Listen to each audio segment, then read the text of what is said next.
Assalamualaikum warahmatullahi wabarakatuh. Saya Natalia Iriani, saya mualaf. Dulu saya masuk Islam bukan karena Al-Quran, tapi karena Injil. Saya ingin mengutip beberapa ayat yang membuat saya berpikir, Yesus itu Tuhan apa utusan? Ini yang pertama saya lihat di Markus pasal 12 ayat 29. Jadi gini ya, hukum yang terutama ialah, dengarlah hai orang Israel, Tuhan Allah kita, Tuhan itu Esa. Di sini Yesus berkata Tuhan Allah kita, artinya Allah Tuhan kita. Kita ya termasuk yang mengucapkan, yaitu Yesus, dan Tuhan itu Esa. Markus 12 ayat 29 juga dikuatkan tentang keesahan Tuhan di Ulangan 4 ayat 35 yang berbunyi, engkau diberi melihatnya untuk mengetahui bahwa Tuhanlah Allah, tidak ada yang lain kecuali Dia. Jadi gak ada yang lain kecuali Allah. Udah simple, jangan dipersulit. Bila Alkitab bilang Tuhan itu Esa, berarti Tuhan itu Esa.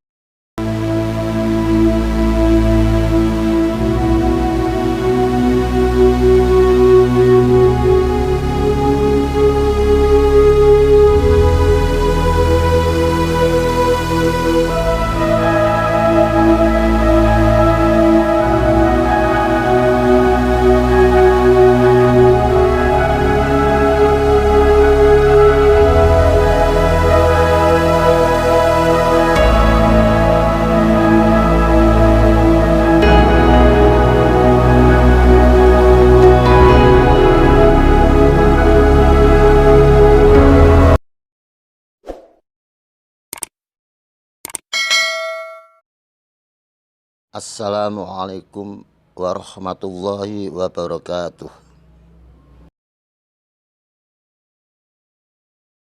Bismillahirrahmanirrahim. Alhamdulillahilladzi an'ama alaina bil imani wal islam wa ja'alana biyas su'ada'a fid dunya wad daris salam. Asyhadu an la ilaha illallah wahdahu la syarikalah al-malikul qudusus salam wa asyhadu anna muhammadan abduhu wa rasuluh sahibus syafa'ati wal maqam. Allahumma sholli wa sallim wa barik ala sayyidina Muhammad wa alihi wa ashabihi alladzina da'ina ila sabili rabbim dinul islam, amma ba'd.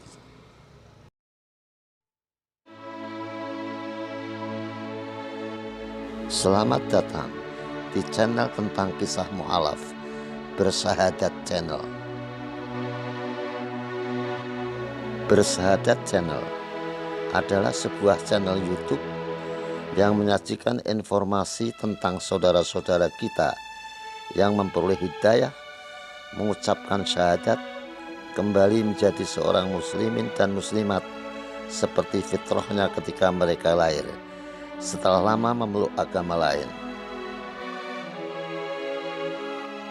Pada edisi ini, kita akan menyimak kisah seorang gadis cantik yang sejak kecil ditanamkan keyakinan oleh orang tuanya bahwa agama Islam adalah agama yang tidak benar.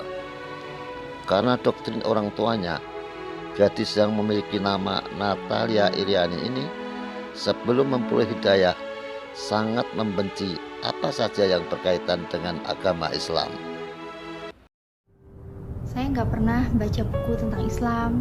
Saya juga nggak pernah nonton acara-acara Islam atau ceramah-ceramah ustadz. Apalagi tentang perbandingan agama itu saya nggak pernah pelajari itu. Bahkan bisa dibilang saya tuh paling nggak suka sama Islam. Seperti dengar azan aja nih kuping rasanya tuh udah panas. Lagi anak-anak nonton terus tiba-tiba ada tayangan azan, aku tuh langsung ambil remote, TV-nya aku matiin, kalau lagi ada acara ceramah ustadz, tayangan-tayangan Islam, aku juga nggak pernah mau dengerin itu. Pokoknya ya intinya Islam itu benar-benar harus aku hindarin. Orang tua juga sudah mendoktrin kalau Islam itu bukan agama yang benar. Agama Islam yang dulu ia benci akhirnya disadari oleh Natalia bahwa agama yang disampaikan oleh Rasulullah Muhammad SAW itu adalah agama yang benar. Natalia membaca syahadat menjadi seorang muslimah setelah ia melakukan penelitian kitab suci agama yang ia peluk sebelumnya, yaitu kitab Injil. Ada dua hal dari hasil penelitian Natalia yang dapat digarisbawahi yang menjadikan ia tidak mengimani lagi agama Kristen dan berpaling memeluk agama Islam. Dua hal tersebut adalah: satu, banyak ayat-ayat di Alkitab yang menjelaskan bahwa konsep ketuhanan Yesus yang diajarkan oleh para pendeta menjadi janggal. Dua, Alkitab, yaitu kitab Injil, sudah tidak 100% benar. Satu, kejanggalan bahwa Yesus itu Tuhan. Natalia memberikan contoh ayat-ayat yang menjelaskan tentang kejanggalan bahwa Yesus itu Tuhan, antara lain Markus pasal 12 ayat 29 yang menyatakan bahwa Yesus itu memiliki Tuhan, yaitu Allah. Kejanggalan ini diperkuat di dalam Ulangan pasal 4 ayat 35.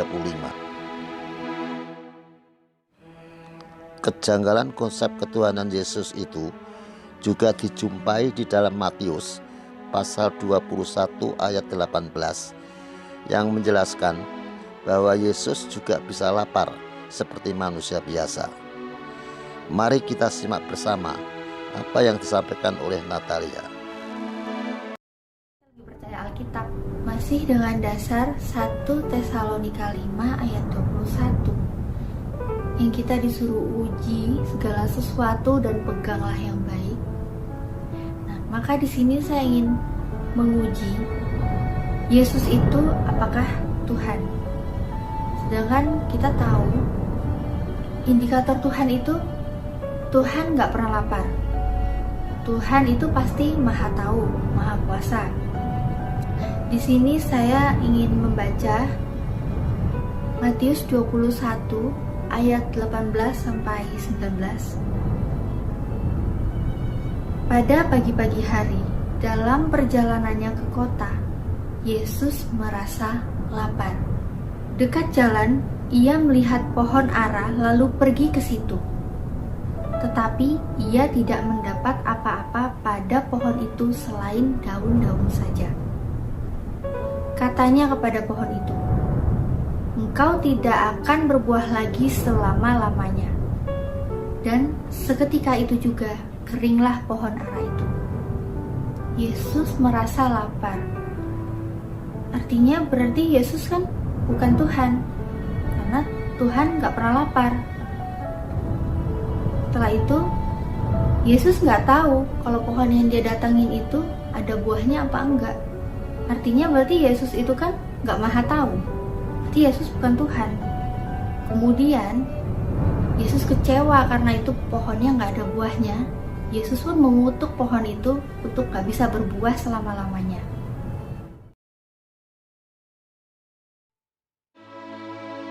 Dua, Alkitab atau kitab Injil sudah tidak 100% benar.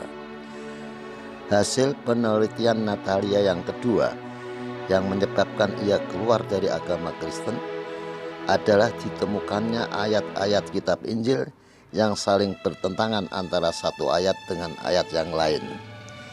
Menurut Natalia, hal ini berarti kitab Injil itu sudah tidak 100% benar. Natalia memberikan contoh ayat-ayat yang saling bertentangan. Misalnya, di dalam 2 Samuel 24 ayat 1 ditulis bahwa yang menyuruh Daud menghitung orang Israel adalah Tuhan. Sedangkan di 1 Tarwarikh 21 ayat 1, yang menyuruh Daud adalah iblis.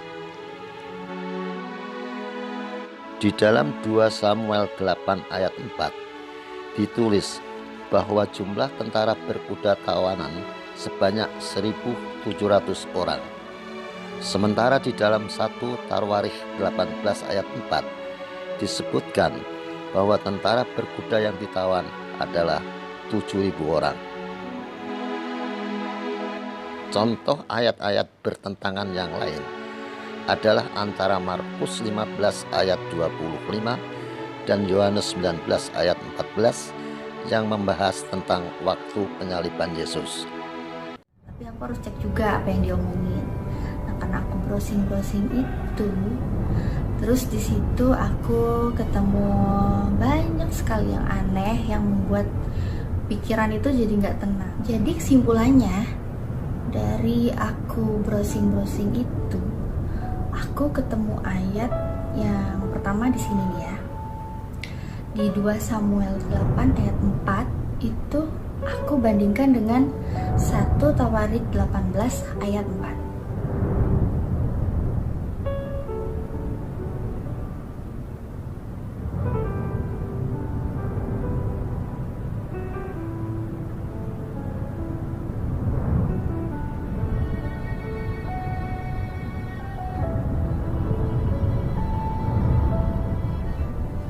Situ ada perbedaan. Berapa tentara berkuda tawanan Daud? Nah, kalau di 2 Samuel 8 ayat 4 itu bilangnya ada 1.700 orang. Tapi kalau di 1 Tawarikh 18 ayat 4 itu bilangnya 7.000 orang. Terus ada lagi nih, itu tuh ceritanya tentang Daud disuruh hitung orang Israel. Itu yang nyuruh itu tuh siapa ya? Kalau di 2 Samuel 24 ayat 1 yang menyuruh itu Tuhan. Tapi kalau di 1 Tawarikh 21 ayat 1 yang menyuruh Daud adalah iblis.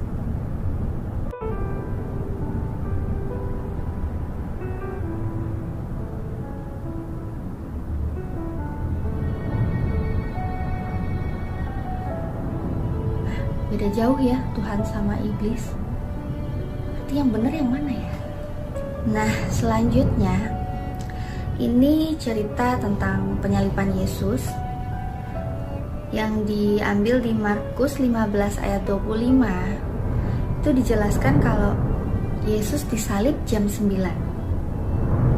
Tapi kalau di Yohanes 19 ayat 14, jangankan jam 9, jam 12 aja itu Yesus belum disalibkan loh.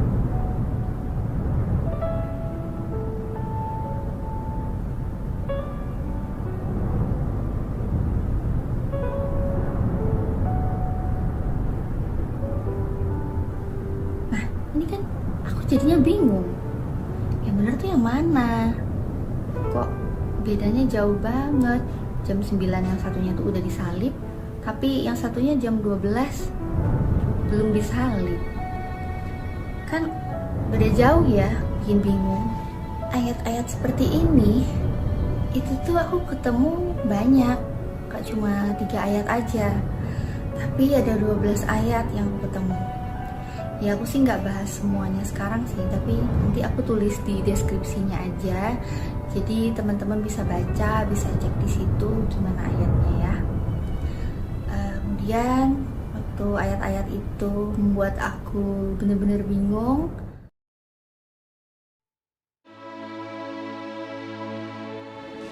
Keyakinan Natalia bahwa kitab Injil itu sudah tidak 100% benar bertambah semakin kuat setelah ia mengamati Yohanes 13 ayat 13 di Alkitab Bahasa Indonesia.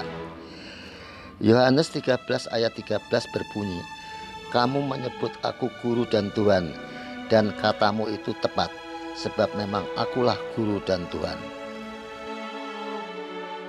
Natalia mencoba mencari tahu makna dari kata asli yang diterjemahkan sebagai Tuhan di Alkitab Yohanes 13 ayat 13.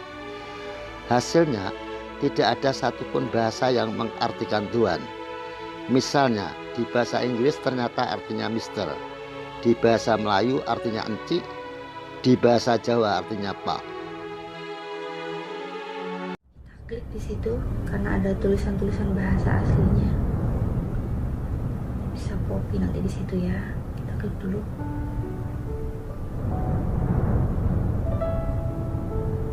Ini muncul ya tulisannya. Yohanes 13 ayat 13 ada bahasa aslinya dan juga yang diterjemahkan ke bahasa Inggris. Sekarang saya mau cari kata yang terjadi perubahan tadi itu di Lordnya ya, kalau di Inggris ya. Tapi yang saya mau ambil yang tetap bahasa aslinya. Oke.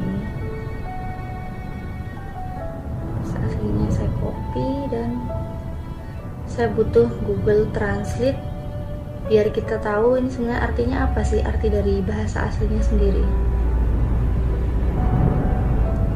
Oke, kita ke Google dulu, Google Translate. Saya butuh yang lebih besar tampilannya ya, supaya teman-teman juga bisa lihat lebih jelas. Kita paste di situ. Kita lihat. Oke, di Indonesia itu ternyata artinya jadinya Bapak. Artinya Bapak, jadi bukan Tuhan yang tadi awal kita baca ya, beda ya artinya ya.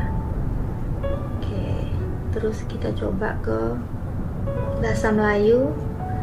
Itu pun di bahasa Melayu tulisannya artinya enci, enci ya, enci bukan Tuhan ya. Ke lain-lain ya. Oke, terus kita coba lagi ke bahasa Jawa. Bahasa Jawa pun artinya Pak. Pak ini di mana-mana itu ada Pak ya. Di sini saya punya tetangga namanya Pak Yatno. Gak mungkin lah saya panggil Pak Yatno itu tiba-tiba jadi Tuhan Yatno, Gusti Yatno, itu kan gak mungkin ya. Karena artinya beda jauh sekali itu. Coba ke Inggris. Inggris pun jadinya Mister. Ya, ini bahasa aslinya tuh diterjemahkan ke Inggris jadinya Mister, ke Jawa jadinya Pak, Melayu jadinya enci. Tapi ini kenapa nggak ada yang mengatakan kalau itu Tuhan ya? Artinya kenapa nggak ada yang Tuhan? Tapi kenapa di Alkitab Indonesia itu terjemahannya ditulis jadi Tuhan ya? Saya bingung di sini ya teman-teman ya. Kenapa kok malah Alkitab yang beredar itu yang kita bisa baca selama ini tulisannya jadi Tuhan? Saya nggak ngerti ya. Kok bisa jadi seperti itu? Jadi apa yang Anda simpulkan? Apabila dari kalian sudah mengikuti tapi masih tetap menolak kebenaran, ya saya maklumi itu. Bahkan saya tuh nggak kaget, karena di kitab suci saya itu juga sudah dijelaskan di surat Al-Baqarah 6 dan 7. Di situ sudah disebutkan orang-orang yang kafir sama saja bagi mereka. Apakah engkau memberi peringatan kepada mereka atau tidak? Mereka tak akan beriman. Allah menutup hati mereka dan pendengaran mereka, sedangkan di mata mereka terdapat tabir yang menutupi, dan bagi mereka azab yang besar.